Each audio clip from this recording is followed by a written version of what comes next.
Hello friends, आज हम class 10th के बहुपद चैप्टर यानी कि जो चैप्टर नंबर 2 है उसे रिवीजन करने जा रहे हैं। ठीक है, इस चैप्टर में हमें सबसे पहले ये जानना है कि क्या क्या पढ़ना है, क्योंकि इस चैप्टर का मैक्सिमम पार्ट काट के निकाल दिया गया है। तो जो चीज़ें पढ़ना है हम उसे लिख दिए हैं। सबसे पहले हमें पढ़ना है बहुपद के शून्यक कौन होते हैं। उसके बाद पढ़ना है जो शून्यक निकालेंगे उनके बीच संबंध क्या होगा। ठीक है, बहुपद चैप्टर में केवल 2 ही टॉपिक पढ़ने हैं। एक तो बहुपद के शून्यक पढ़ने हैं, दूसरे उनके बीच संबंध। तो सबसे पहले हम जानते हैं बहुपद किसे कहते हैं। तो बहुपद क्या है? बहुपद एक बीजीय व्यंजक होता है जिसमें पदों की संख्या 2 से अधिक होती है, 2 या 2 से अधिक। वैसे एक भी है, वह भी बहुपद होता है, लेकिन हम उसको कहते हैं एक पदी बहुपद। ठीक है, ध्यान से देखो, पद किसे कहते हैं। जैसे ये एक बहुपद लिखा है तो इसमें पहला पद, ये दूसरा पद, ये तीसरा पद, इसी तरीके से लिखते चले जाओ। लास्ट में an x के पावर n मानी नवा पद। पदों की संख्या एक या एक से ज़्यादा, 2 या 2 से ज़्यादा होते चले जाएं तो उन्हें हम बहुपद कहते हैं। ठीक है, बात आती है ये a1 a0 a1 a2 dot dot dot an, ये क्या है? तो ये देखो, a0 a1 a2 ये अचर। अचर का मतलब कोई कांस्टेंट, यानी कोई गिनती होगी। जैसे 3 हो सकता है, 4 हो सकता है, 5 हो सकता है। जरूरी नहीं 3 4 5 ही रहे, पाई भी हो सकता है। ठीक है, मतलब कांस्टेंट टर्म रहना चाहिए। a1 a2 a3 कुछ भी हो जाए, बस गिनती रहनी चाहिए, कांस्टेंट टर्म रहना चाहिए। अब हमारे चैप्टर में जो पढ़ना है मेन टॉपिक वो है द्विघात समीकरण बहुपद में। अच्छा, द्विघात समीकरण एक आपका चैप्टर के तौर पे भी यूज होगा आगे चल के, लेकिन इस बहुपद में इसके बारे में थोड़ी सी जानकारी रखनी है। द्विघात समीकरण, ठीक है, तो ऐसा बहुपद, ठीक है, जिसमें घात सबसे बड़ी कितनी हो? 2 हो। यहाँ घात 1 है और यहाँ यक्स नहीं। इसका मतलब ऐसा नहीं कि यक्स नहीं है, यक्स है लेकिन उसकी घात कितनी है? 0, इसलिए इस यक्स को लिखा नहीं जाता है। ऐसा बहुपद जिसकी सबसे बड़ी घात कितनी हो? 2 हो, उसे हम द्विघात समीकरण कहते हैं। ऐसा समीकरण जिसमें सबसे बड़ी घात कितनी हो? 2 हो, द्विघात समीकरण कहलाता है। यानी 2 घात वाला समीकरण द्विघात समीकरण कहलाता है। अगर इस समीकरण को हल कर रहे हैं तो इसके 2 मान मिल रहे हैं। यक्स के कितने मान मिलेंगे? 2 मान, एक अल्फा आएगा और एक बीटा आएगा। इन मानों को हम शून्यक भी कहते हैं। शून्यक क्या कहते हैं? शून्यक, या इसका दूसरा नाम मूल होता है। क्या होता है? मूल। अल्फा को, बीटा को भी हम शून्यक या मूल कहते हैं। शून्यक का मतलब क्या होता है? अगर हम यक्स के जगह पे अल्फा लिखेंगे तो ये पूरा समीकरण 0 हो जाएगा। यक्स के जगह पे अगर हम बीटा लिखेंगे तो ये पूरा समीकरण क्या हो जाएगा? 0 हो जाएगा। अब ध्यान से देखो, अल्फा और बीटा को जोड़ने पर इसे हम बोलते हैं शून्यांकों का योग। अल्फा प्लस बीटा बराबर माइनस का बी बाई ए होता है। फिर से सुनिए, बी कहाँ दिख रहा है? यहाँ पर। ए कहाँ है? यहाँ पर। तो अल्फा प्लस बीटा, जब भी हम अल्फा और बीटा को जोड़ेंगे तो माइनस का बी अपान ए आएगा। फिर से सुनिए, जब कभी भी हम अल्फा प्लस बीटा माने शून्यांकों का योग, अगर हम इसको ऐसे समझें तो हम इसे क्या बोल रहे हैं? शून्यांकों का योग हमेशा कितना आता है? माइनस का बी अपान ए। और अगर उनका जब गुणा करेंगे तो सी यहाँ है, ए यहाँ है, तो जब भी उनका गुणा करेंगे तो सी बाई ए आएगा। जब भी उनका गुणा करेंगे क्या आएगा? सी अपान ए। इसे बोलते हैं शून्यांकों का गुणनफल। शून्यांकों का गुणनफल, ठीक है। शून्यांकों का योग कितना होता है? माइनस का बी अपान ए। और शून्यांकों का गुणनफल कितना होता है? सी अपान ए। एक सवाल देखते हैं, ठीक है, ये सवाल है। हमें अल्फ़ा प्लस बीटा निकालना है, तो माइनस का बी अपान ए, अल्फ़ा प्लस बीटा बराबर, बी कितना है? बी है आपका 2, ए कितना है? 3, तो 2/3 पर सामने माइनस लगा दो, ये हो गया alpha plus beta. Alpha into beta निकालना है, माने गुणनफल। अल्फ़ा इंटू बीटा निकालना है तो सी बाई ए, क्या होता है? सी बाई ए, यानी अल्फ़ा इंटू बीटा कितना हो गया? सी का मान 5 है और ए का मान 3 है। ये हो गया सी बाई ए, यानी 5/3। अगली सवाल देखो, यहाँ पे भी हमें इसके शून्यांक मान लेते हैं। इसके जो शून्यांक है उन्हें हम अल्फ़ा और बीटा मान रहे हैं, ठीक है। तो अगर हम अल्फ़ा प्लस बीटा निकालें तो माइनस का बी बाई ए होता है। यहाँ x के साथ कुछ नहीं है, इसका मतलब a का मान 1 है और ये b है और ये c है। तो अल्फ़ा प्लस बीटा बराबर माइनस का b की जगह कितना लिखा है 4, माइनस का 4 बटे a का मान 1 है। तो अल्फ़ा प्लस बीटा का मान कितना आ गया, माइनस का 4। अब आगे देखो, अल्फ़ा इंटू बीटा निकालना है। अल्फ़ा इंटू बीटा कितना होता है, c/a।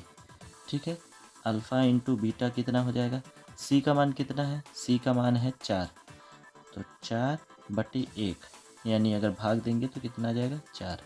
फिर से देख लीजिए, अल्फ़ा इंटू बीटा का मान होगा c/a, alpha into beta c का मान 4 है तो 4/1 यानी 4। अल्फ़ा इंटू बीटा कितना आ गया, 4। ठीक है, आइए आगे देखते हैं। अब इसी क्वेश्चन को थोड़ा आगे सॉल्व करते हुए चलते हैं। एक एक टॉपिक को, एक एक चीज़ों को हम अच्छे से देखते हुए चलेंगे। ठीक है, अब यहाँ ये एक समीकरण दे दिया, कह रहा है इसके मूल अल्फ़ा और बीटा हैं। अब लिख कर दिया है पूरा लैंग्वेज की तरफ। तो अल्फ़ा प्लस बीटा का मान क्या होगा, ज्ञात कीजिए। तो सोल्यूशन, पहले समीकरण लिखिए, x² plus x plus 1 is equal to 0। यहाँ भी 1 है, समझ लो, यहाँ भी जब कोई गिनती नहीं है तो इसका मतलब 1 है। अल्फ़ा प्लस बीटा निकालना है तो ये होता है माइनस का b/a, यानी कि अल्फ़ा प्लस बीटा बराबर हो जाएगा, b की जगह पे ये देखो पहला वाला नंबर a है, यह b है और यह c है। तो b की जगह कितना है, माइनस का 1, और a की जगह कितना है, प्लस का 1। डिवाइड कर देंगे तो कितना आ जाएगा आंसर, माइनस का 1। ये बातें समझ में आ गया। आ जाओ अगली सवाल देखो। इसमें हमें अल्फ़ा बीटा मूल दिया है, लेकिन निकालना क्या है, 1/अल्फ़ा प्लस 1/बीटा। तो सॉल्व करते हैं। सोल्यूशन ध्यान से देखिए, x² फिर प्लस का x प्लस का 1 इज इक्वल टू 0। ठीक है, अब इसका में हम अल्फ़ा प्लस बीटा निकाल लें। अल्फ़ा प्लस बीटा कितना होगा, माइनस का b/a, यानी कि माइनस का 1/1, यानी कि ये आ जाएगा आपका माइनस का 1। फिर यहाँ अल्फ़ा इंटू बीटा निकाल लें तो ये हो जाएगा c/a, यानी कि c का मान कितना है, तो c का मान इस इक्वेशन में देखो, यह c है, यहाँ b आएगा और यहाँ a है, तो c का मान 1 है, माने 1/1 मतलब 1 आ गया। अल्फ़ा इंटू बीटा का मान कितना आ गया, 1। अब ध्यान से देखो, सवाल में पूछा 1/अल्फ़ा प्लस 1/बीटा, 1/अल्फ़ा प्लस 1/बीटा।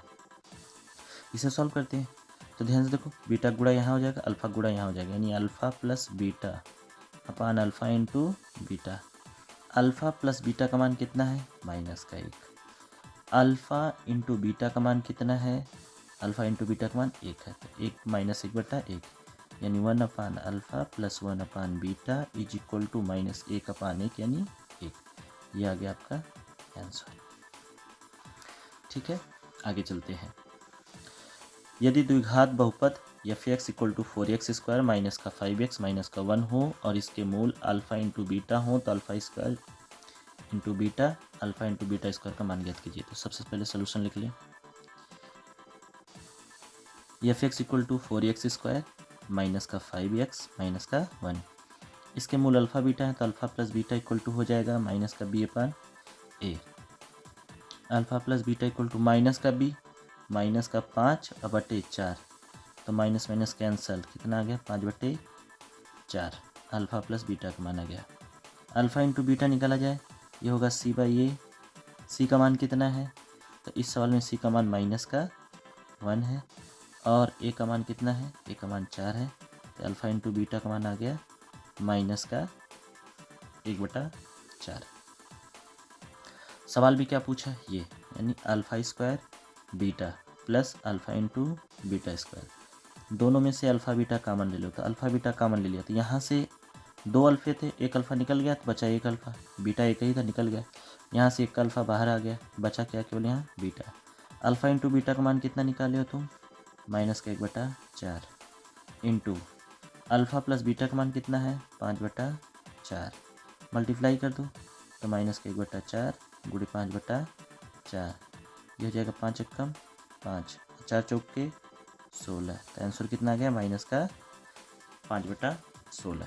ठीक है, अगली सवाल देखो, इसमें कह रहा है कि एफ एक्स बराबर a x square plus 6x plus 4 के जो मूल हैं उनका गुणनफल 4 आ रहा है, तो ए का मान ज्ञात कीजिए।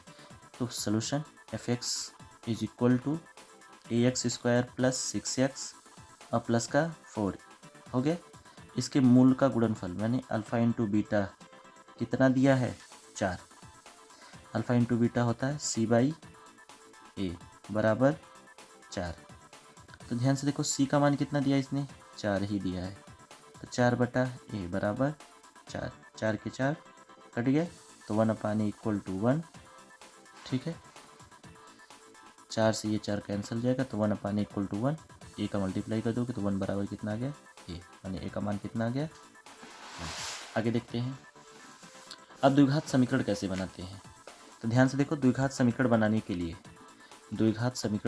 लिए तुम्हें मूल दिया रहेगा पहले से ही। तो अगर मूल दिया है तो द्विघात समीकरण कैसे बनाएंगे, x minus x square minus alpha plus beta into x plus alpha into beta बराबर 0। बस इतना लिख दो, आंसर आ जाएगा तुम्हारा। जैसे एक क्वेश्चन देखते हैं, द्विघात समीकरण ज्ञात कीजिए जिसके मूल 4 और 6 हैं, यानी अल्फ़ा बराबर 4 बीटा बराबर 6। द्विघात समीकरण क्या हो जाएगा, द्विघात समीकरण x square minus alpha plus beta into x plus alpha into beta बराबर 0। एक्स स्क्वायर माइनस का 4 plus 2 into x plus 4 into 2, तो ये हो जाएगा एक्स स्क्वायर माइनस का 4 2 6x, 4 दूनी 8 बराबर का 0। ये आ गया आपका द्विघात समीकरण। अब ध्यान से देखो त्रिघात के लिए, बस ये लास्ट टॉपिक है, त्रिघात समीकरण कैसे ज्ञात करेंगे। तो त्रिघात समीकरण दिया है, इसमें मूलों का योग, तो जब भी देखो पहला प्लस माइनस ऐसे चलेंगे। तो मूलों का योग माने alpha plus beta plus gamma, इसमें 3 घात है तो इसके 3 मूल आएंगे। ठीक है, अल्फ़ा बीटा गामा। तो जब अल्फ़ा बीटा गामा को जोड़ेंगे तो ध्यान से देखो मूलों का योग, पहला छोड़ के दूसरा जो नंबर रहेगा दूसरे एक बटे पहला लिखेंगे हमेशा। तो b बाई ए, बी के ऊपर कौन सा चिन्ह है माइनस, तो माइनस का b बाई ए, यानी आ जाएगा माइनस का b अपान ए। ठीक है, दो मूलों का गुणनफल यानी अल्फ़ा इंटू बीटा फिर plus beta into gamma plus gamma into alpha बराबर, तो देखो दूसरा हो गया, अब तीसरा बटे पहला लिखोगे तो c अपान ए, लेकिन c के ऊपर कौन सा चिन्ह है प्लस, तो यहाँ प्लस ही रहेगा।